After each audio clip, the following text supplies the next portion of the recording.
देश में प्रधानमंत्री जी ने कहा कि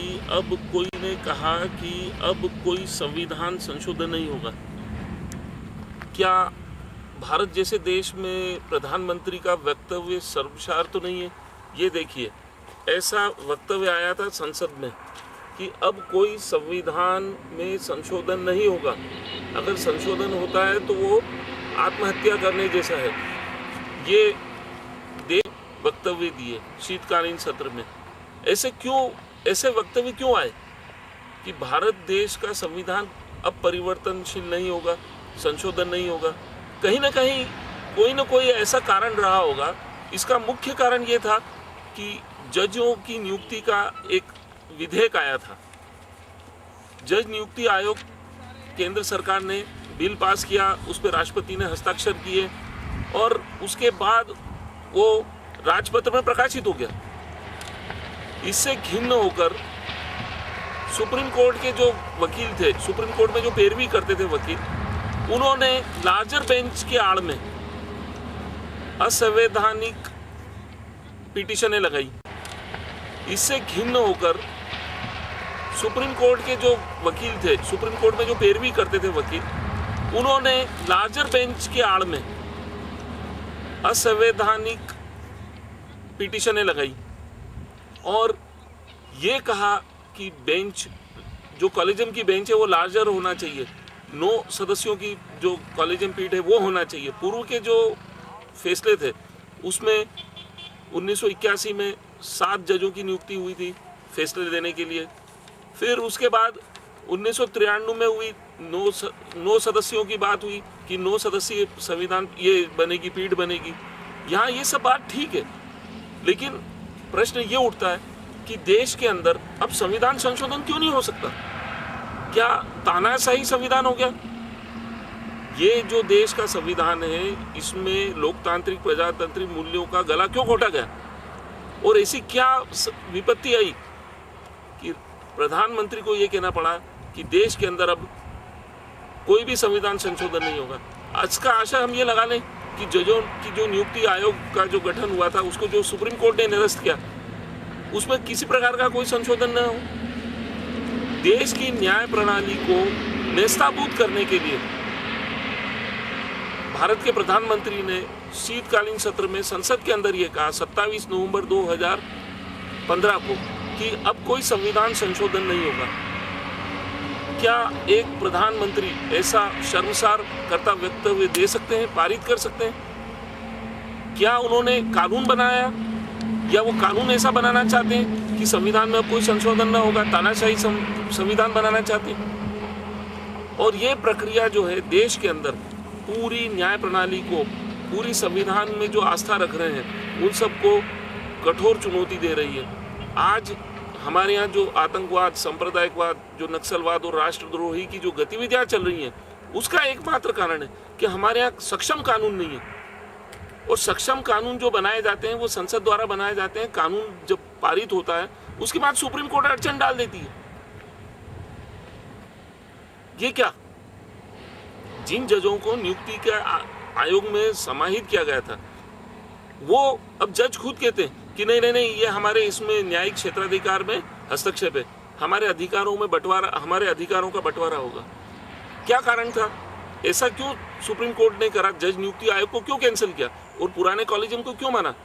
सिर्फ एक मूल आपत्ति थी कि देश के अंदर जो आयोग बना था, जजों की नियुक्ति का आयोग जो बना था, उसमें देश से 2 चुने हुए सामाजिक प्रतिष्ठित व्यक्तियों का उस चयन प्रक्रिया में प्रावधान रख दिया था केंद्र सरकार ने।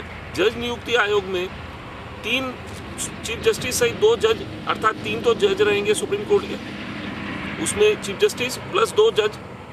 इसके अलावा देश से 2 चुने हुए प्रतिष्ठित व्यक्ति भी इस जजों नियुक्ति आयोग में चयन के लिए प्रावधान रखा गया था उनका भी। लेकिन ऐसा क्या हुआ कि उन 2 अज्ञात व्यक्तियों के खौफ से सुप्रीम कोर्ट ने जज नियुक्ति आयोग को कैंसिल कर दिया? आज प्रश्न ये आता है कि कोई भी कानून, जो सक्षम कानून बनाने वाली एजेंसी संसद है, एक तरफ कानून बनाना संसद का कार्य है, कानून में संशोधन होगा तो संविधान में स्वतः संशोधन होगा। लेकिन आज भारत का प्रधानमंत्री ये कहता है कि अब संविधान में संशोधन नहीं होगा, इसका मतलब जो कानून है वो वैसे की वैसे ही चलते रहेंगे। और ऐसा तानाशाही स्टेटमेंट कैसे जारी कर दिया गया? क्या संसद ने बिल पारित किया था कि संविधान में कोई संशोधन नहीं होगा? पर ऐसा क्यों हो गया? ये विचारणीय पहलू है। आज देश के अंदर एक साल से 400 हाईकोर्ट के जज पेंडिंग, उनकी नियुक्ति पेंडिंग पड़ी हुई है। आज पूरी देश की न्याय प्रणाली नेस्ताभूत हो चुकी है। जज लोग अपने विवेकाधिकार का उपयोग नहीं कर पा रहे हैं। धीरे धीरे संख्या बढ़ती जा रही केसों की। आज ये बताते हैं कि 20 से 30 लाख केस पेंडिंग पड़े हुए हैं पूरे देश के अंदर। वो जजों की नियुक्ति नहीं हो रही है, तारीखों पे तारीख दिया जा रहा है। न्याय प्रणाली बिल्कुल पंगु हो चुकी है। जब न्याय नहीं मिलेगा तो आदमी कहाँ जाएगा? आतंकवादियों के पास जाएगा, जो समाज के जो विद्रोही लोग हैं उनके पास जाएगा, राष्ट्रद्रोही लोग हैं उनके पास जाएगा। जब कानून ही पंगु पड़ा हुआ है तो इसका अर्थ ये है कि जो आज आतंकवादी गतिविधियां हो रही हैं, या जो आज राष्ट्रद्रोही गतिविधियां हो रही हैं, या जो आज हमारे यहाँ जो कहते हैं राष्ट्रीय सुरक्षा कानून के जो दायरे में जो गतिविधियां हो रही हैं, वो निश्चित इसी कारण है कि आदमी को न्याय नहीं मिल रहा है। और न्याय नहीं मिल रहा है तो वो किन के पास जाता है? ऐसे लोगों के पास जाता है जो ऐसी गतिविधियों द्वारा न्याय करते हैं। तो देश की समानांतर न्याय प्रणाली विकसित हो गई है, जो आतंकवादियों के हाथों में आ गई, सांप्रदायिकता जो संचालित कर रहे हैं उनके हाथों में आ गई, गुंडे लोगों के हाथ में आ गई, राष्ट्रद्रोही लोगों के हाथों में आ गई। तो आज व्यवस्थाओं को समझना होगा। आज कोई भी प्रकरण लेके आती है पुलिस, द्वेषतावश, रंजिशवश, बदले की भावना को लेके आती है और उसमें झूठे प्रकरण दर्ज कर दिए जाते हैं। झूठे प्रकरण जब दर्ज होते हैं तो वो न्यायालय में आते हैं, तो न्यायालय में एक और प्रकरण दर्ज हो जाता है। आज देखिए, देश में जो आदर्श ग्राम विकास योजना थी सांसदों की, उसमें अगर कोई किसी प्रकार की गलतियों को उजागर करा पत्रकारों द्वारा, उसमें भी यही बात आई कि उन पे झूठे केस लगा दिए। पुलिस और प्रशासन ने मिलकर, कलेक्टर खुद उन पे झूठे केस दर्ज करवा रहा है। आखिर में वो कहाँ जा रहे हैं? केस न्यायालय में तो आ रहे हैं। और न्यायालय में आने से क्या होता है कि आप देखिए, पहले पेंडिंग केसेस पड़े हुए, आज फिर केस पेंडिंग हो गया। जज लोग जमानत नहीं दे रहे, खुद अपनी मनमर्जी से न्याय कर रहे हैं। आज जमानत न देना कितना बड़ा अपराध है। ट्रायल के रहते हुए आदमी सजा पा लेता है और उसको जमानत नहीं मिलती है। ये कितना देश का दुर्भाग्य है कि वो अपनी बात को भी नहीं कह पा रहा है। आज हमारे यहाँ देखिए, एनडीपीएस कानून देखिए, भ्रष्टाचार के कानून देखिए, जज अपने क्षेत्राधिकार से बाहर जाके न्याय कर रहे हैं और जमानतें नहीं दे रहे हैं। क्या कारण है ऐसा? उनको किसने अधिकार दिया कि वो जमानत न दे? जबकि जमानत ह्यूमन राइट्स, मानवाधिकार है उसका कि उसको जमानत पे रखा जाए। जमानत पे उसको वो अपनी बात भी नहीं कह सकता। आज हमारे यहाँ देखिए, एनडीपीएस कानून में या हमारे भ्रष्टाचार के कानून है, उसमें आदमी जेल के अंदर ही रह रहा है और वो ट्रायल कर रहा है। तो वो कहाँ से अपनी बात कह पाएगा? डिफेंस कहाँ से करेगा? ऐसा क्यों? क्या ये बदले की भावना के लिए किया जा रहा है कि देश में जितने भी सीबीआई और ये जितने भी एजेंसीज हैं, ये केसेस दर्ज करती है, 3-3, 4-4 साल से जेलों में बंद पड़े हुए हैं? क्यों ऐसा हो रहा है? क्यों न्यायाधीश अपने क्षेत्राधिकार का दुरुपयोग कर रहे हैं? और इसका एकमात्र कारण है कि यहाँ पर जब राजनीतिक लोग पंगु हो रहे हैं तो न्यायाधीश, जो न्याय प्रणाली है, वो द्वेषतावश कार्य कर रही है। और ये कारण है। आप कहते हो कि कानून संसद बनाती है, संसद को अधिकार है। जब संसद कानून बना के लाती है तो आप उसमें समीक्षा करते हैं और उस कानून को अमान्य कर देते हैं, तो फिर क्या किया जाए?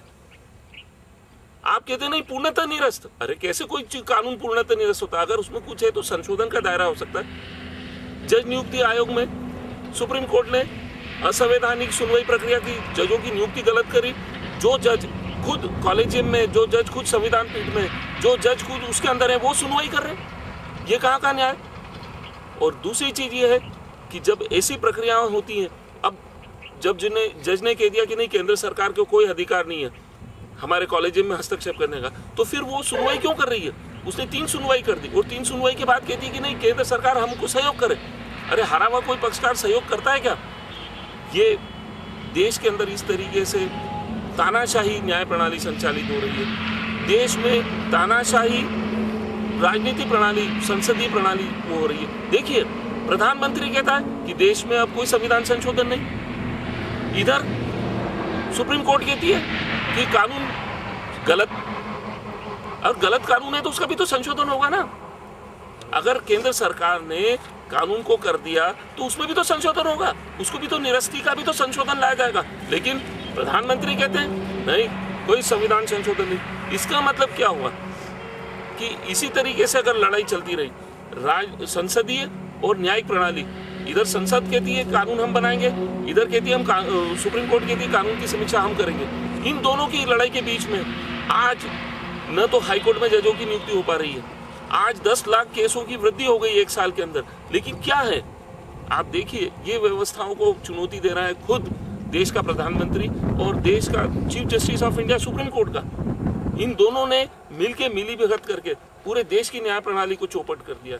ये कहीं ना कहीं देश के संविधान विशेषज्ञों को, न्याय प्रणाली विशेषज्ञों को सोचना पड़ेगा कि क्या है ये, देश में न्याय नहीं मिल रहा है तो क्या देश में न्याय के लिए आतंकवादियों के दरवाजे जाएं, गुंडों के दरवाजों पे जाया जाए? क्या वो समझौता कराते हैं? क्या उनसे डर के मार्फत से वो कराया जाए? क्या ये भी तो डरा रहे हैं? आज न्यायाधीश भी तो डरा रहे हैं, जमानत नहीं दे रहे। इसका मतलब क्या है? सीधे सीधे डर। भ्रष्टाचार के जितने भी प्रकरण है देश के अंदर, उसमें न्यायाधीश को असंवैधानिक अधिकार दे दिए गए। क्या वो जमानत क्यों नहीं देते? कोई भी प्रकरण होता है जमानत नहीं देना। अरे क्यों नहीं देना जमानत? झूठे प्रकरणों में भी जमानत नहीं मांगेंगे तो कहाँ मांगेंगे? सब झूठे प्रकरण दर्ज होते हैं, राजनीतिक द्वेषतावश से होते हैं, बदले की भावना से होते हैं। और ये देश को सोचना पड़ेगा कि चीफ जस्टिस ऑफ इंडिया और प्रधानमंत्री देश का दोनों मिले हुए हैं और पूरे देश को गुमराह कर रहे हैं, पूरे देश की संसदीय प्रणाली को गुमराह कर रहे हैं, पूरे न्यायिक प्रणाली को गुमराह कर रहे हैं। कहीं ना कहीं संविधान को तानाशाही बनाने का प्रयास किया जा रहा है। और ये न तो जज नियुक्ति आयोग में क्यूरिटी पिटीशन केंद्र लगा रही है, न रिव्यू पिटीशन लगा रही है। आज उसको रिव्यू पिटीशन लगाना चाहिए और उसके बाद क्यूरिटी पिटीशन लगाना चाहिए, लेकिन वो दोनों नहीं लगा रही। इसका मतलब क्या माना जाए कि आज से भारत का संविधान तानाशाही बन गया, जनता के लिए वो संविधान नहीं है? क्या संविधान सिर्फ संसद और न्यायाधीशों के लिए? जो प्रजातंत्र है, जो प्रजा है, उनके लिए तो न्याय ही नहीं है। दोनों आपस में मिलकर लड़ रहे हैं और उसका खामियाजा देश की जनता उठा रही है।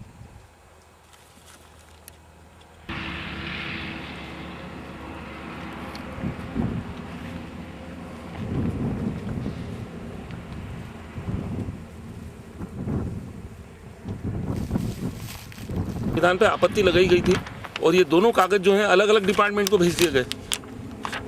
एक डिपार्टमेंट जस्टिस है और एक डिपार्टमेंट लीगल अफेयर्स है।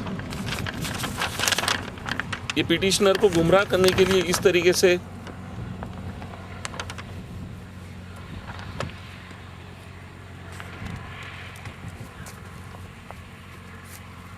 ताकि रिव्यू पिटिशन और क्यूरिटी पिटिशन नहीं लगाई जा सके।